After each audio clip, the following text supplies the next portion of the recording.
आप सभी का स्वागत है दोस्तों चैनल रणभूमि मैथ्स पर। दोस्तों आज का जो ये वीडियो है चतुर्भुज पार्ट 2, इसके ठीक पहले वाले वीडियो चतुर्भुज यानी क्वाड्रिलेटरल में पार्ट 1 में मैंने आपको जितने भी टाइप्स के चतुर्भुज होते हैं सारा बेसिक कंसेप्ट बताया था और आपसे वादा किया था कि अगला वीडियो जो आएगा अब धुआंधार क्वेश्चन आएगा और आपको उन्हीं बेसिक कंसेप्ट पर आधारित कैसे कुछ ट्रिकी मेथड्स में आपको बताऊंगा जिससे आप काफी आसानी से जटिल क्वेश्चंस को भी ज्योमेट्री के चतुर्भुज के सॉल्व कर सकते हो। तो आइए दोस्तों, क्वेश्चन नंबर 1 बिल्कुल बेसिक से हमने स्टार्ट किया है। इस पार्ट में आपको बेसिक से मॉडरेट लेवल मिलेगा और इसके बाद वाले वीडियो में पूरा मॉडरेट से हाई लेवल आएगा। तो बच्चों वीडियो को स्किप मत करना, शुरू से अंत तक जरूर देखना। हो सकता है कि एग्जाम में भी आपको इस वीडियो में जो मैं बता रहा हूँ इसमें से बहुत सारे क्वेश्चन आपको एग्जाम में भी मिल जाए और बिल्कुल मिलेंगे दोस्तों।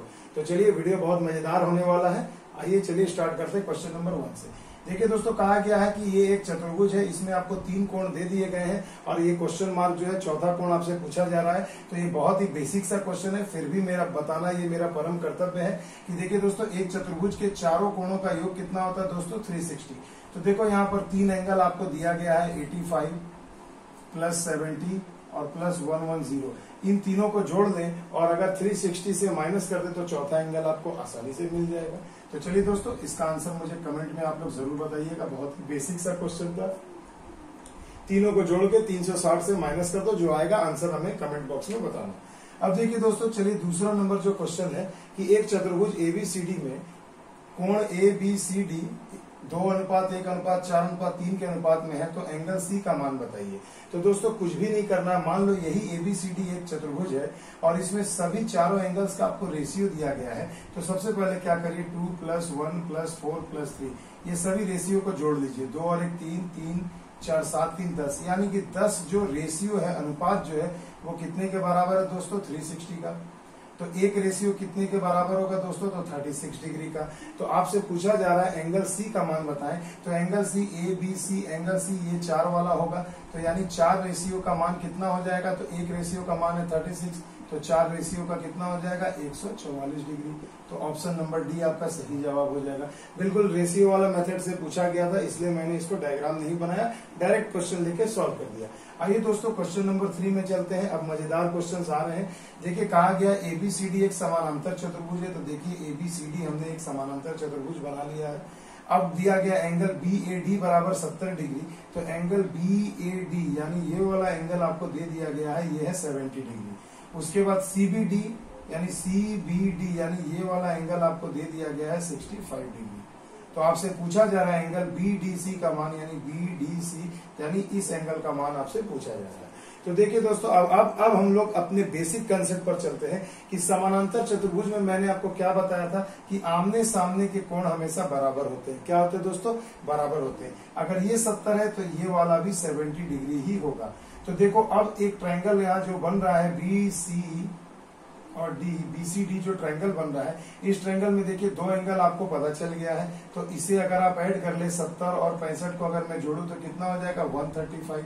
अब देखिए, ये जो 135 हो गया तो ये एंगल डी कैसे निकालोगे? तो 180 से माइनस कर दोगे। तो चलिए मैं डायरेक्ट लिखता हूँ 180 - 135 यानी कि कितना हो जाएगा? 45 डिग्री। तो यानी एंगल बीडीसी का मान कितना आ गया? ये वाला एंगल 45 डिग्री। तो देखो कितनी आसानी से सॉल्व कर लिया। तो कैसे सॉल्व किया? क्योंकि मुझे बेसिक कंसेप्ट पता है कि एक समानांतर चतुर्भुज में आमने सामने के कोण क्या होते हैं? बराबर होते हैं, यानी विपरीत कोण बराबर होते हैं। तो जब ये 70 तो ये भी 70 हो गया, 65 ऑलरेडी गिवन था तो 45 निकालना था, इन्हें ऐड करके 180 से माइनस कर लीजिए। तो आई होप आपको मजा आ रहा होगा। अभी माहौल बन रहा है दोस्तों, अब धीरे धीरे हम लोग अच्छे क्वेश्चंस की तरफ चलते हैं। तो अब देखिए दोस्तों, बहुत ही मजेदार क्वेश्चन है, क्वेश्चन नंबर 4 और 5, इसे अच्छे से समझिएगा। देखिए, दिया गया है कि एबीसीडी एक समानांतर चतुर्भुज है। दी गई आकृति क्या है? एक समानांतर चतुर्भुज है, जिसमें आपको दे दिया गया है दोस्तों कि एंगल एंगल बीसीडी का मान आपको 70 दिया है। एंगल बीसीडी यानी ये वाला पूरा एंगल कितना है दोस्तों? 70 डिग्री। उसके बाद एंगल एडीबी। अब देखिए दोस्तों, एडीसी होता है, बी नहीं, तो यानी कि यहाँ से आपको एक विकर्ण को मिलाया गया है। तो अब देखिए एंगल एडीबी का मान कितना हो गया मेरे बच्चों? 50 डिग्री हो गया। अब आपसे पूछा जा रहा है एंगल बीडीसी का मान, यानी ये वाला एंगल आपसे पूछा जा रहा है। तो देखिए दोस्तों, इसमें भी वही लॉजिक हम लगाएंगे, इसमें कोई बहुत जटिल चीज नहीं है ये। तो देखिए, जब ये 70 है तो भाई ये भी 70 डिग्री होगा, क्योंकि एक समानांतर चतुर्भुज में विपरीत कोण या आमने सामने के कोण सदा बराबर होते हैं। ये कंसेप्ट याद रखना। तो देखो भाई, जब ये 70 हो गया तो अब ये देखो, ये ट्रायंगल है, ये इस ट्रायंगल का नाम ABD ले लो। तो इसमें देखो ये 50, ये 70, तो ये वाला एंगल कितना होगा, तो 180 से माइनस करना है। तो 70 और 50 हो गए 120, 120 180 से घटा दो तो कितना हो जाएगा, ये वाला 60 डिग्री। अब मेरे बच्चों देखो, Z बनाओ। मैंने आपको कहा था ना कि दो समानांतर भुजा को जब कोई तिर्यक रेखा काटती है, ये Z बनता है ना, उल्टा बने या सीधा, तो ये अल्टरनेट एंगल बराबर होते हैं। तो जब ये 60 डिग्री है तो ये वाला भी 60 डिग्री होगा। तो देखो, यही आपका जवाब हो जाएगा कि एंगल BDC का मान कितना हो गया, 60 डिग्री। तो देखिए, कितनी आसानी से कंसेप्चुअली सॉल्व कर दिया। प्रैक्टिस हो जाएगी अगर आपकी अच्छी, तो आप भी वर्बली ऐसे क्वेश्चन को सॉल्व कर पाओगे। आइए क्वेश्चन नंबर 5 देखते हैं, बहुत ही मजेदार है। कहा गया ABCD एक समानांतर चतुर्भुज है और इसके दो विकर्ण BD और AC आपस में एक दूसरे को O बिंदु पर काटते हैं। एंगल दे दिया गया है, एंगल BDC, एंगल BDC, ये वाला एंगल आपको दे दिया गया है, ये कितना है, 60 डिग्री। तो आपसे एंगल OAB यानी ये वाले एंगल का आपसे मान पूछा जा रहा है। तो देखिए दोस्तों, इसमें बहुत कुछ नहीं दिया है, मगर आपको एक ये काम वाली चीज दी गई है। तो अब मेरे बच्चों, अब जरा सा ये समझो डायग्राम को अच्छे से देख करके कि इसमें आपको और किस चीज की जरूरत है। तो देखो, यहाँ पर कहा गया इस क्वेश्चन में कि ये जो ABCD है ना, थोड़ी सी मैंने यहाँ पर लिख देता हूं ताकि आपको समझ में आए। ABCD क्या है, एक समचतुर्भुज दिया गया है, समानांतर नहीं है, क्या है, एक समचतुर्भुज है। ABCD क्या है, समचतुर्भुज। अब मेरे बच्चों, यहीं पर आपका आंसर छिपा हुआ है। आपको आगे क्या करना है, कौन सा स्टेप लेना है, वो इसी में छुपा हुआ है। तो मेरे बच्चों, समचतुर्भुज मैंने बताया है आपको क्या होता है। समचतुर्भुज यानी रोम्बस, जिसकी सभी चारों भुजाएं समान होती हैं, विकर्ण दोनों समान नहीं होते हैं, मगर दोनों विकर्ण आपस में एक दूसरे को 90 डिग्री पर काटते हैं। बस यहीं से आपका कंसेप्ट आ गया, यहीं से आपका जवाब आ जाएगा। तो सबसे पहले देखो भैया, ये और ये रेखा समानांतर है, इसको एक तिर्यक रेखा काट रही है। तो जब ये एंगल 60 है तो ये भी अल्टरनेट एंगल 60 होगा। इतनी सी बात क्लियर है। और देखो मेरे बच्चों, ये वाला एंगल जब 90 डिग्री हो ही गया है तो क्या ये तीसरा एंगल नहीं मिल जाएगा। तो 9 6 15 ये हो गए 150, तो ये वाला एंगल आपका हो जाएगा 30 डिग्री। तो देखो मेरे बच्चों, सिर्फ एक लाइन से हमने बिना कुछ लिखे ही डायरेक्ट डायग्राम को देख करके आंसर बता दिया। यही चीज आपको मैं समझाना चाहता हूँ। तो देखिएगा, नाम अच्छे से पढ़िएगा कि कौन समानांतर चतुर्भुज है, कौन सम चतुर्भुज है, ये ध्यान रखने वाली चीज है। तो सम चतुर्भुज जैसे ही होगा तो दोनों डायगोनल एक दूसरे को 90 डिग्री के कोण पर इंटरसेक्ट करते हैं, काटते हैं। तो यहाँ से हमें 90 मिल गया, 60 ऑलरेडी गिवन था, तो ये वाला हमें 30 मिल गया। आगे बात दोस्तों समझ में, कंसेप्ट क्लियर है। आइए चलते हैं अगले क्वेश्चन की ओर। तो देखिए दोस्तों, अगला बहुत ही बेहतरीन क्वेश्चन है, क्वेश्चन नंबर 6 और क्वेश्चन नंबर 7, जो आपको परीक्षा में लगभग हर एग्जाम में देखने को मिलेगा। तो देखिए दोस्तों, एक सम चतुर्भुज कहा गया है, इसके दो विकर्ण हैं। तो आइए सबसे पहले मैं आपको एक सम चतुर्भुज बनाकर दिखा देता हूँ। सम चतुर्भुज क्या होता है, बिल्कुल वर्ग के ही जैसा होता है। बस एक चीज नहीं होती है वर्ग के समान, कि दोनों विकर्ण की लंबाई इसमें भिन्न भिन्न होती है, और वर्ग में क्या होती है, समान होती है। तो मान लीजिए मेरे बच्चों की ABCD मैंने एक सम चतुर्भुज बना दिया। सम चतुर्भुज यानी प्रत्येक भुजा क्या होगी, बराबर होगी। इसके दो विकर्णों की लंबाई आपको दे दी गई है। मान लीजिए ये विकर्ण है 16, तो दूसरा विकर्ण आपको दे दिया गया 12। यानी कि मैं यहाँ लिख देता हूँ ताकि आपको कंफ्यूजन ना हो। मान लो AC अगर 16 दे दिया है और आपको BD अगर दे दिया है 12 सेंटीमीटर, तो आपसे पूछा जा रहा है कि इस समचतुर्भुज के प्रत्येक भुजा की लंबाई बताएं। यानी प्रत्येक भुजा क्या, इसकी सभी भुजाएं तो समान होती है, तो अगर मैं एक भी निकाल लूंगा तो चारों के चारों वही होंगे। तो देखिए भैया, यहाँ मान लो कि AB का मान आपसे पूछा गया, सिंपल सी चीज है। तो मेरे भाई अब ये बताओ, सबसे सीधी सी चीज, कि मैंने क्या बताया था बेसिक कंसेप्ट में, कि जब भी एक समचतुर्भुज के दोनों विकर्ण आपस में एक दूसरे को O बिंदु पर काटते हैं, तो भैया कैसे काटते हैं, लंबवत काटते हैं। यानी कि मैं कह सकता हूं कि त्रिभुज AOB एक समकोण त्रिभुज होगा। तो भैया त्रिभुज AOB में एक समकोण त्रिभुज होगा, तो देखो ये लंब हो गया, परपेंडिकुलर ये बेस हो गया, और ये आपकी भुजा क्या हो गई, H हो गई, हाइपोटेनियस विकर्ण हो गई। तो अब मेरे बच्चों देखो, तो जब आपको विकर्ण निकालना है, तो अब सीधी सी बात ये समझो कि जब ये वाला पूरी भुजा आपकी 12 दी गई है BD, तो ये यानी ये भुजा कितनी होगी, तो देखो ये वाला 6 हो जाएगा, हाफ हो जाएगा। और जब आपको AC आपको 16 दिया है, तो यानी यहाँ इस O से ए तक कितना हो जाएगा, तो परपेंडिकुलर हो जाएगा आपका 8। तो मेरे भाई ये 8 हो गया, ये 6 हो गया, तो ट्रिपलेट याद करो, विकर्ण कैसे निकालोगे, तो 8 और 6 है तो अगला क्या होगा 10, या नहीं आ रहा है तो ऐसे निकाल लो, ए बी बराबर क्या होगा रूट अंडर लंब का स्क्वायर प्लस आधार का स्क्वायर, यानी रूट अंडर 100, यानी कि कितना हो जाएगा 10 सेंटीमीटर। तो देखो ये आपका एक जवाब आ गया। तो कंसेप्ट ये था कि जब भी एक समचतुर्भुज के दो विकर्ण आपस में एक दूसरे को काटेंगे तो वो लंबवत काटेंगे, और समचतुर्भुज की भुजा क्या हो जाएगी, वो विकर्ण का काम करेगी, डायगोनल का काम करेगी। आइए दोस्तों चलते हैं अगले क्वेश्चन की ओर। आई होप ये समझ में आ गया होगा, नहीं समझ में आया तो घबराने की बात नहीं है, उसी पर मिलता जुलता एक क्वेश्चन और हमने ले रखा है। एक समचतुर्भुज के प्रत्येक भुजा, तो सबसे पहले भैया चलिए आइए ना एक समचतुर्भुज हम लोग बना ही लेते हैं। तो देखो भैया ये हो गया आपका एक समचतुर्भुज, नाम दे दिया ABCD। अब कहा गया है इसके प्रत्येक भुजा की लंबाई, देखो यहाँ 10 सेंटीमीटर दे दिया गया ऑलरेडी। अब पूछा गया कि एक विकर्ण 16 है, तो मान लो भैया ये विकर्ण कितना है 16, यानी आपको AC की लंबाई मिल गई है 16, AB आपको पता है 10। तो आपसे पूछा जा रहा है कि दूसरे विकर्ण की लंबाई बताएं।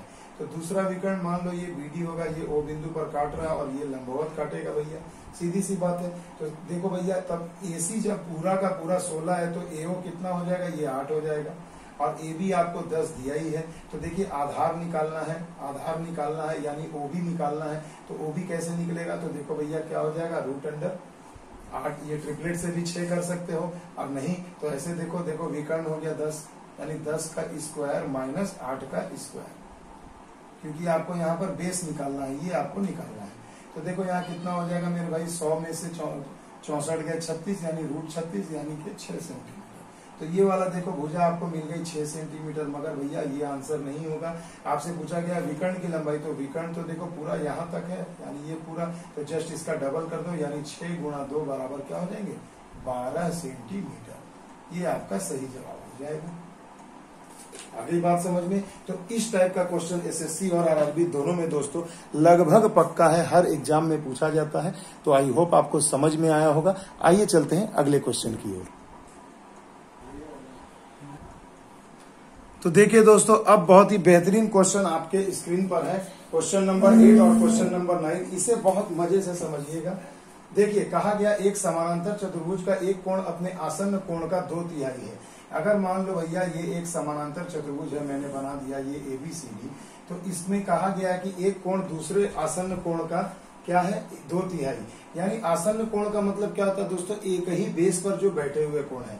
तो अगर मान लो ये वाला x डिग्री है, मान लो एक एंगल x डिग्री है, तो दूसरा आसन्न कोण क्या होगा, एक दूसरा कोण पहले वाले कोण का 2/3 है, यानी एक कोण क्या हो जाएगा इसी x का 2/3 होगा। और बेसिक कंसेप्ट में जरा जाइए, मैंने क्या बताया कि बेसिक कंसेप्ट में कि ये जो दोनों एंगल होते हैं ये दोनों मिलकर कितना होते हैं 180 डिग्री होते हैं। तो अब देखिए अगर मैं इसे सॉल्व करूं तो कितना हो जाएगा 3 और 2 5x बराबर हो जाएगा 180 गुणा 3, 5 से कटा दो, 5 दिया 15, 5 6 30, तो x का मान आ गया 108 डिग्री, यानी एक कोण 108 डिग्री। तो इसके आसन्न वाला कोण कितना हो जाएगा, तो भैया 108 का 2/3, यानी 3 दिया 9, 3 6 कटा 36 दूना 72, यानी कि दोस्तों एक कोण 108 तो अगला 72। तो जब 108 है ये 72 है तो अगला भी 72 होगा, और ये वाला भी 108 ही होगा, तभी तो सारे कोण मिलकर के हो जाएंगे 360। तो इनमें कहा गया सबसे छोटा कोण, तो सबसे छोटा कोण कौन होगा, ऑब्वियसली 72 डिग्री ही होगा। तो यही आपके सवाल का जवाब हो गया, थोड़ा कंफ्यूज करके पूछा गया था। आइए दोस्तों क्वेश्चन नंबर 9 को जरा देख लेते हैं, बहुत ही मजेदार है। देखिए कहा गया है कि ABCD एक चतुर्भुज है, और चतुर्भुज में क्या है एक आयत है, यानी कि आपको कह दिया है कि ABCD क्या है एक आयत है। आयत भी तो एक चतुर्भुज ही है, 4 भुजाओं से घिरा क्षेत्र। तो देखिए इसमें आपको दिया है OA की लंबाई दे दी गई है 5, OB की लंबाई 6 दे दी गई है, OC आपको x दिया गया है, और OD की लंबाई आपको 8 दे दी गई है। तो अब पूछा जा रहा है कि x का मान बताएं, यानी ये OC की लंबाई आपसे पूछी जा रही है। अब बहुत बच्चे कंफ्यूजन में क्या करते हैं, इनका गुणा बराबर करके इनके गुणा का लिख देते हैं, जो सरासर गलत है। नहीं मेरे भाई, ऐसा कभी भूल के भी मत करना, क्योंकि ये सही तरीका नहीं है, क्योंकि वो हम लोग वर्ग में वृत्त के अंदर करते थे, मगर इसमें ऐसा नहीं होगा। तो मेरे भाई इसमें हम कौन सा कंसेप्ट लगाएंगे, तो याद करिए जरा, मैंने आपको ऑलरेडी बताया था कि जब भी एक आयत बने और एक आयत के अंदर जब दो विकर्ण एक दूसरे को काटते हैं, एक आयत के अंदर जब दो विकर्ण एक दूसरे को काटते हैं तो देखो भैया दो यहाँ पर समकोण त्रिभुज बन रहा है, एक ये वाला और एक ये वाला, ये ACD और एक ABC। तो भैया आपको यहाँ पर करना क्या है, सीधी सी बात है, यहाँ आप लिख सकते हैं इसे ऐसा कि OA समान अनुपात में काटेगा, यानी OA बटा में OC, ये जो अनुपात होगा वो बराबर होगा किसका भैया, OB अनुपात OD। तो चलिए यहाँ पर से अब हम आपको मान जब निकालना रहेगा तो आप क्या करोगे, देखो भैया मैं आपको एक बहुत ही बेहतरीन तरीका बताता हूँ, ऐसे भी आप इसे कर सकते हो। देखिए भैया मैं आपको एक और तरीका बताता हूँ, वो जो अनुपात बराबर था वो आप समलंब चतुर्भुज में लगाते हैं। तो देखिए यहाँ क्या करना है कि आपको सिंपल सा चीज है, ऐसे लिखो ये OA है तो आप लिख दो OA स्क्वायर प्लस इसका स्क्वायर देखो OC प्लस OC स्क्वायर, ये दोनों का वर्गों का योग जो होगा वो बराबर होगा किसका, दूसरे वाले विकर्ण का, ये आधा पार्ट OB स्क्वायर और प्लस बाकी का जो बच गया OD स्क्वायर। ऐसा मैंने क्यों किया, मैंने डायरेक्टली आपको एक नया चीज सिखाया दोस्तों, इसे अच्छे से समझना क्या है ये नई चीज। देखो भाई ये तो एक समकोण त्रिभुज हो रहा है, चलिए ठीक है मैंने मान लिया, मगर देखो भैया यहाँ पर क्या होगा कि ये जो OA का स्क्वायर है और ये जो OC का स्क्वायर है, एक ही विकर्ण के जो दो हिस्से हैं उनके वर्गों का योग दूसरे वाले विकर्ण के दो हिस्सों के वर्गों के योग के बराबर होता है। बस ये कंसेप्ट रख लो, उड़ा दो क्वेश्चन को। OA का मान हो गया 5, 5 का स्क्वायर, OC का मान हो गया x, x का स्क्वायर, OB हो गया 6 का स्क्वायर और OD हो जाएगा आपका 8 का स्क्वायर। तो ये देखो कितना हो गया, 100 हो गया। तो x स्क्वायर बराबर 100 माइनस 25 हो गया यानी 75, 75 यानी 5√3। तो देखो ये x का मान आ गया 5√3, 75 तो इसका आया तो रूट करोगे तो कितना आ जाएगा 5√3। तो देखिए ऑप्शन नंबर डी आपका सही जवाब हो गया। इसे बहुत ही बेहतरीन तरीका है ये भैया, डायरेक्टली आंसर आपका निकल जाएगा। तो देखिए दोस्तों क्वेश्चन नंबर 10 है जो इस वीडियो का आखिरी क्वेश्चन है, क्योंकि दोस्तों वीडियो बहुत बड़ा ना बने इसलिए मैं आपको पार्ट पार्ट में बता रहा हूं। तो ये बेसिक का कंसेप्ट का जो वीडियो है आज ये समाप्त हो जाएगा इस क्वेश्चन के साथ। अगले वीडियो में अब देखो इससे और अब हाई लेवल का आपको क्वेश्चन मिलेगा। तो देखिए बहुत बार एसएससी के परीक्षा में पूछा गया है। देखिए क्वेश्चन क्या कह रहा है, किसी समचतुर्भुज के लिए कौन सा कथन सही है। तो मेरे भाई सबसे पहले तो आइए मैं एक समचतुर्भुज बनाता हूं, यानी वर्ग के जैसा ही होगा मगर थोड़ा टिल्ट होगा, यानी पतंग की तरह। तो देखो बच्चों ये मान लो ABCD एक समचतुर्भुज है और देखो भैया इसके मैं दो विकर्ण खींच देता हूं DB और AC जो आपस में एक दूसरे को O बिंदु पर काटते हैं। तो अब मेरे बच्चों अब आप यहाँ क्या करोगे, तो देखो आपसे कहा गया कौन सा कथन सही है। तो कथन पहले ज्ञात करने के लिए मेरे भाई ये याद रखना कि कौन कौन सी बेसिक प्रॉपर्टी मैंने आपको बता रखी है। तो सबसे जो बेसिक प्रॉपर्टी जो है यहाँ पर देखिए कि हम जानते हैं कि ये दोनों विकर्ण एक दूसरे को 90 डिग्री पर कट करते हैं। तो आइए ट्रायंगल AOB में आप क्या देख पा रहे हो कि AO square plus OB square बराबर होगा AB स्क्वायर का। ये तो क्लियर है मेरे भाई। मगर देखो यहाँ पर कहीं भी AO नहीं है, तो क्या मैं AO को AC के रूप में लिख सकता हूँ। तो जी हाँ देखो ये AO जो होगा ये AC का क्या है, आधा है।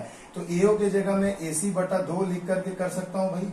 उसी प्रकार OB को मैं पूरे BD का आधा लिख सकता हूँ, बिल्कुल लिख सकता हूं, क्योंकि बिल्कुल बीचों बीच कट करती है, क्योंकि दोनों विकर्ण की लंबाई सेम होती है।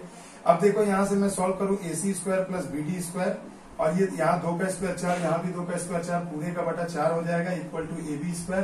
तो अब आपका आंसर आ गया AC square plus BD square बराबर क्या हो जाएगा 4 इंटू AB स्क्वायर।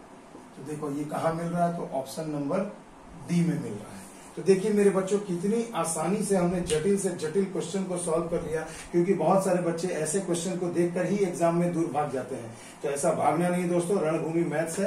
तो आई होप मेरा ये वीडियो आपको पसंद आए दोस्तों। अगले वीडियो का इंतजार करें, क्योंकि अब इससे भी हाई लेवल का ही क्वेश्चन आपको मिलेगा जो आपको हर एग्जाम में देखने को मिलेगा। तो दोस्तों अगर मेरा ये वीडियो आपको पसंद आए तो लाइक शेयर एंड सब्सक्राइब जरूर करिएगा। मिलते हैं अगले वीडियो में नए ट्रिक नए लॉजिक नए कंसेप्ट के साथ। तब तक के लिए दोस्तों जय हिंद जय भारत।